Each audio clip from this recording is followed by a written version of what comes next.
Now we're going to up the ante a bit, and we're going to move into the sort of disco funk arena, which is kind of the most fun place for a bass player, I personally think, but what do I know? This is we're going to look at a bass line that I actually did for a record by Sophie Ellis-Bextor called Murder on the Dance Floor, and which is interesting because sometimes you get called into the studio when a record's basically been made and they're just looking for that little wow factor on top, something to finish it off, sort of icing on the cake, which can very often be supplied by the bass, especially in this area of music. It's not necessarily the dull thing down the bottom. It can also be the zesty thing that perks the whole record up.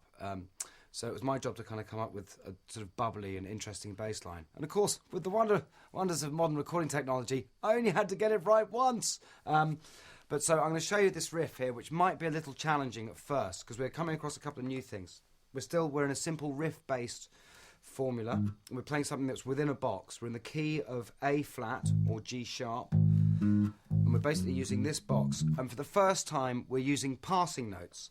That is, say for instance, we've got this note and this note, both of which we want, but to get there, to kind of zhuzh things up a bit, sometimes it's quite nice to actually use the note in the middle. Right, so it's a little something you might want to practice first.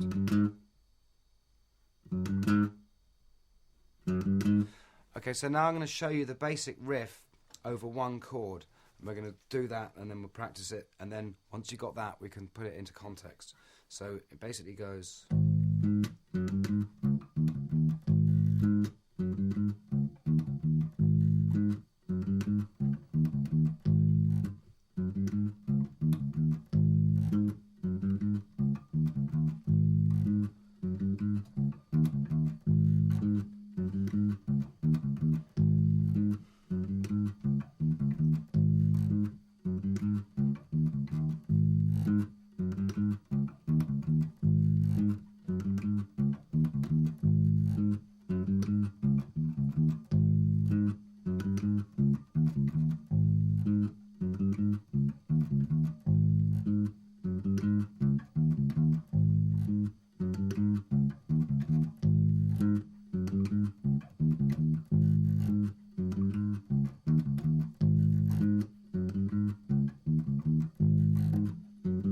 I don't want to see you again until you've got it perfect.